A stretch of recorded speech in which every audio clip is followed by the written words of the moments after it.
n'as pas su comment protéger ton mariage et demain tu peux te retrouver. Entre-temps, tu ne sais pas les gens qui t'envient là où toi tu es là. Dieu t'a donné un ministère. Tu ne sais pas combien de personnes t'envient avec ton ministère. Ils vont faire tout, ils vont faire tout. Voilà pourquoi il faut vraiment rester serré avec le Seigneur. Partout tu vas poser tes pieds, mon cher serviteur de Dieu. Il y a peut-être quelqu'un qui cherche toujours une erreur pour parler, pour déstabiliser ton église.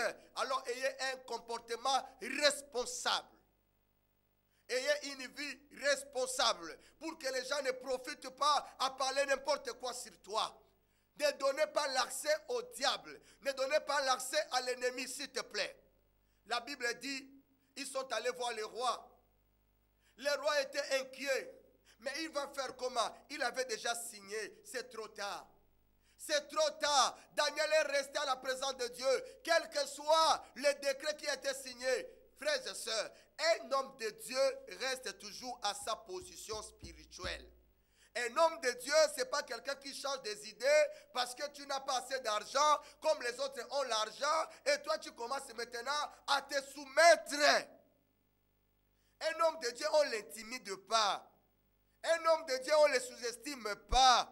Un homme de Dieu, on ne l'influence pas. Reste avec la position que Dieu t'a appelée spirituellement. Ne change pas de position. Daniel n'avait pas changé sa position. Un vrai serviteur de l'éternel Dieu. Il restait à la vision que Dieu t'a appelé. Il ne faut pas copier les choses.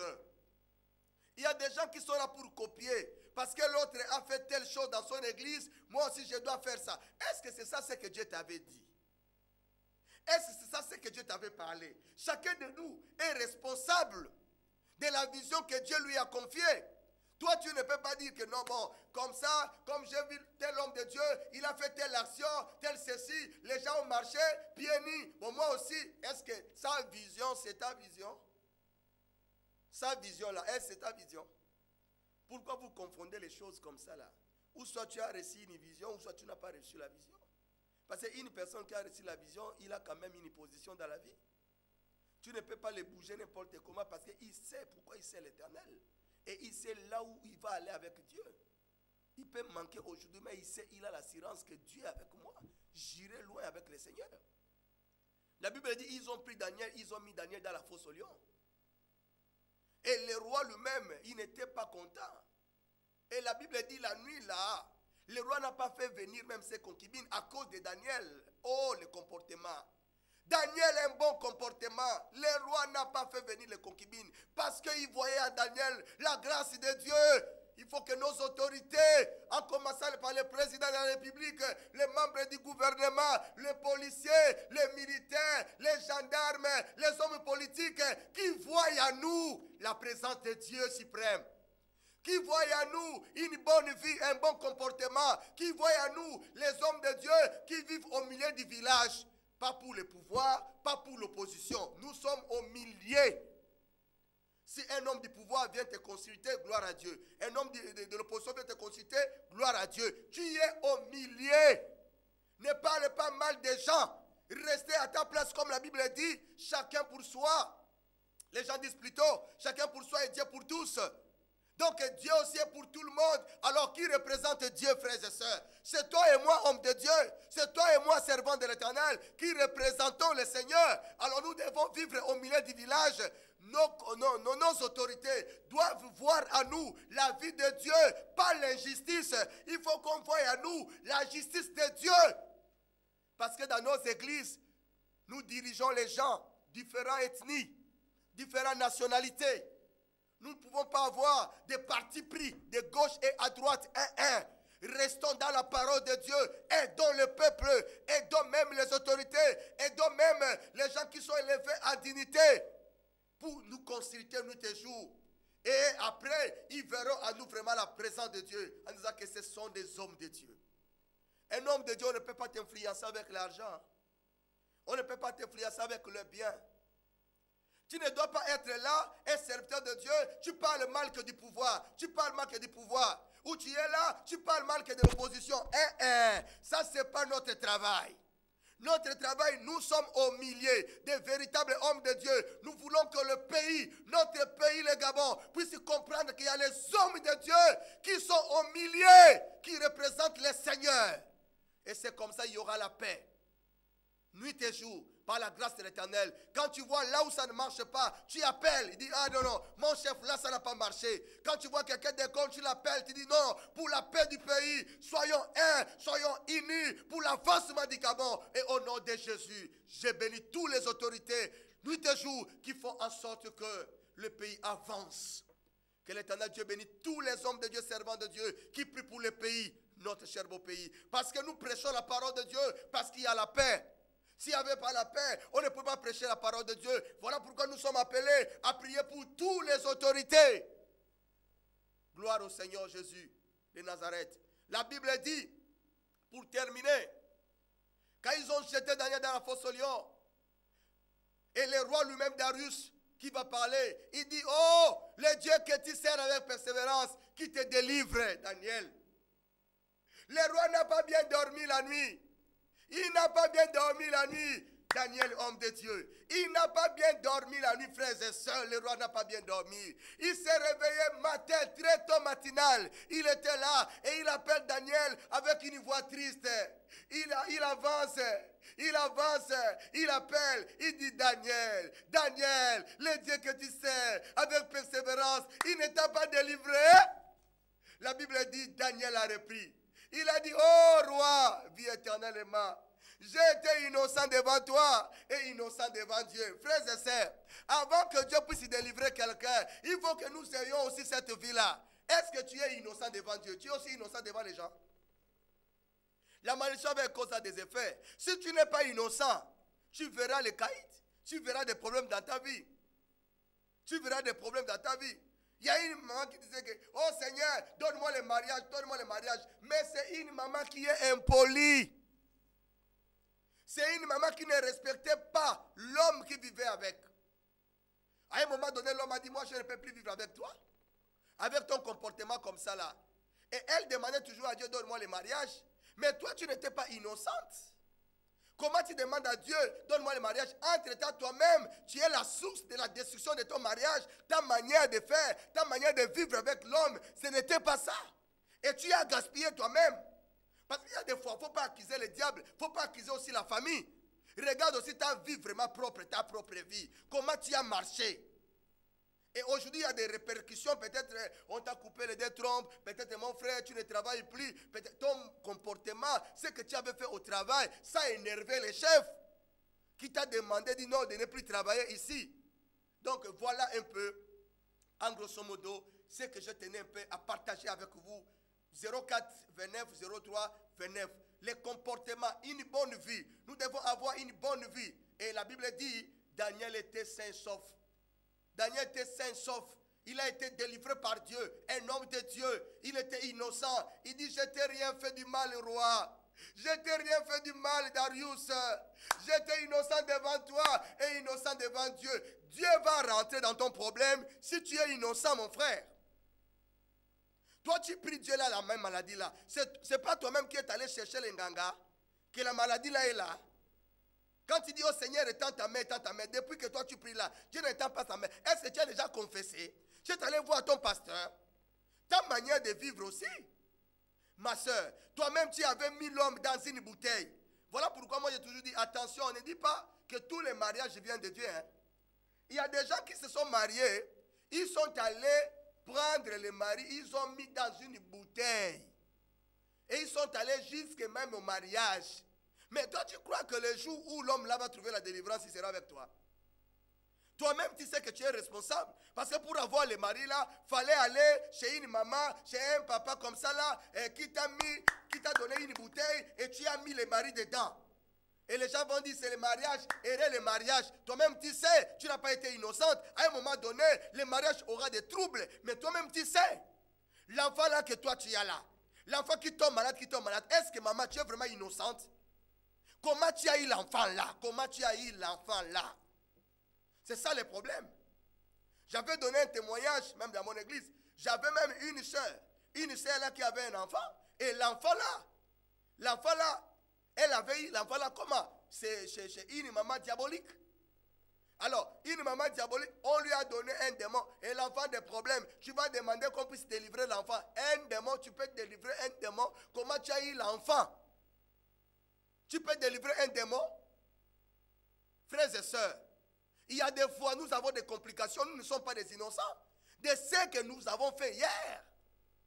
Dieu va intervenir dans ta vie. Il faut qu'il te trouve innocent, innocente, ma soeur. Tu avais trompé ton mari. Tu as eu votre troisième enfant là, ce n'est pas l'enfant du monsieur. Tu n'as pas été innocente si la malédiction se bat dans ta famille. Ça dit c'est toi qui étais l'auteur. Donc la malédiction là a une cause valable. Voilà pourquoi tu es frappé. Tu trompais ton mari, mon frère, toi-même. Il y a des fois Dieu a enlevé sa main dans ta vie, mon frère, parce que tu n'es pas innocent. Tu as fait beaucoup d'enfants, mais que tu ne t'occupes jamais. Alors les enfants sont en train de pleurer de gauche à droite. Toi tu appelles Seigneur étends ta main. Mais entre-temps tu as engrossé les filles, des femmes de gauche et à droite. Tu as créé comme les ambassades de Mouila, les ambassades de Fougamou, les ambassades de Haut-Ogoué. Partout toi tu es passé. Tu as laissé les enfants à Oyem, à Bitam. Aujourd'hui ta vie ne marche pas. Tu es venu dans une église. Oh depuis là j'ai pris. Tu as déjà parlé au pasteur. Tes problèmes, c'est que toi tu as fait. Combien de familles que tu as détruites? Combien de filles d'autrui que tu as détruites? Tu as enlevé même dans l'école. Tu les as engrossées. Et aujourd'hui, toi, tu demandes à Dieu de te bénir. Est-ce que tu es innocent? Devant l'Éternel, soyons comme Daniel. Daniel, homme de Dieu. Une bonne vie. Je suis innocent. Homme de Dieu. Que les gens parlent mal de nous, mais qu'on ne nous trouve pas là. Qu'on soit toujours les innocents. Même si on nous arrête. Mais quand on va nous juger, qu'on nous trouve toujours innocents. Qu'on ne te trouve pas, oh tu as pris la femme de quelqu'un. Qu'on ne te trouve pas et que tu as fait cela. Que tu sois toujours innocent. Comme ça la parole de Dieu sera glorifiée. La prison, on peut aller en prison. Céline, on peut arrêter aussi un homme de Dieu. Mais ce n'est pas dit que si on arrête un homme de Dieu, que l'homme de Dieu est mauvais. Jésus-Christ a été arrêté, mais nous voulons, même si on peut nous arrêter dans l'œuvre de Dieu, mais qu'on soit toujours les innocents, pour que la parole de Dieu soit bien magnifiée, qu'elle soit bien glorifiée. Je vais parler pour terminer, et je vais demander à Papa Ghislain, à Nondemi, d'ouvrir le téléphone pour que les gens puissent appeler s'il y a un conseil à donner, s'il y a une exhortation par rapport à ces messages. Daniel, homme de Dieu, nous devons avoir une bonne vie pour attirer les chrétiens, attirer les païens, d'accepter Jésus, que nous sommes des hommes de Dieu, dignes à son nom, que les gens ne nous doutent pas en nous voyant dans les bars, en nous voyant dans les hôtels de gauche à droite, en nous voyant dans les boîtes de nuit, en nous voyant avec une mauvaise vie, et ça ne donnera pas la gloire à l'Éternel. Ok. Nous allons lire un bon passage, un homme de Dieu aussi que j'ai aimé encore dans la Bible, c'est l'apôtre Paul.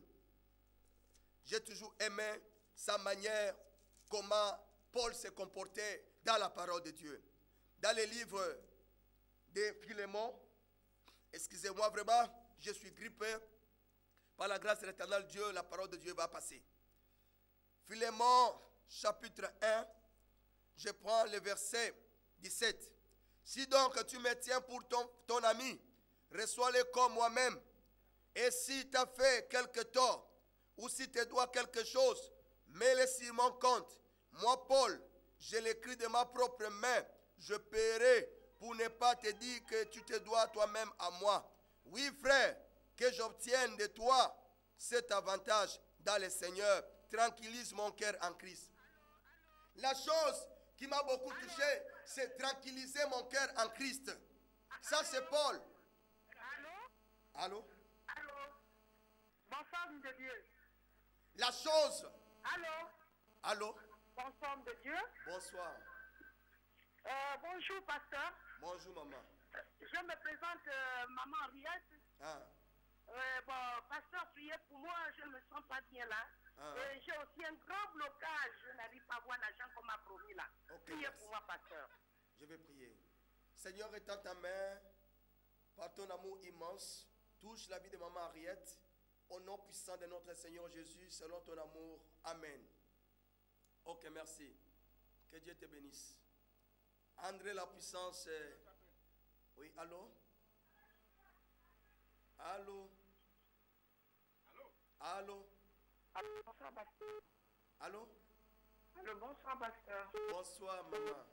C'est la sœur Bonheur, c'est pour vous bénir abondamment parce que votre message est un message crucial. C'est la sœur? Bonheur. Oui. La sœur? Bonheur. Oui, bonheur. Ah. Non, je voulais vous bénir abondamment parce que vous avez vraiment édifié le peuple de Dieu. C'est un message vraiment crucial et c'était pour que tous les hommes de Dieu soient vraiment touchés par ce que vous venez de faire parce que c'est quelque chose vraiment de crucial. Merci beaucoup. Donc, je voulais encore abondamment vous bénir parce que vous avez vraiment touché le peuple gabonais et tous ceux qui nous entendent aujourd'hui. Ok, merci beaucoup, maman Bonheur. Que Dieu te Bonne bénisse soirée. pour votre encouragement. Que Dieu nous bénisse. Que la paix de l'éternel Dieu vous bénisse encore de plus. Merci. 089 0329. Notre numéro est affiché au bas de votre petit écran. Vous pouvez nous appeler. Demain, nous avons un grand culte au charbonnage, la pépinière, au centre des miracles et de la gloire. Vous arrivez juste. Oui, allô? Donc nous. Allô? Allô, c'est monsieur le pasteur. Allô, maman? Oui, bonsoir, c'est madame Ada qui appelle. Hein? Ce que vous venez à peine de nous dire là, vraiment, pasteur, c'est sincère parce que j'ai eu à faire les enfants avec celui qui se dit homme de Dieu en ce moment-là. Maintenant, il est dans une église, il est maintenant fiancé, mais il n'arrive pas à payer même un pain à ses enfants, 6 gosses. Et il se dit homme de Dieu. Enfant ici, enfant là, enfant partout. Vous croyez que ce genre de comportement-là, il est digne d'être homme de Dieu? Ok, merci beaucoup, maman, j'ai compris. C'est ça, c'est qu'on a prêché la parole de Dieu. Nous devons Voilà. avoir un bon comportement, une bonne vie.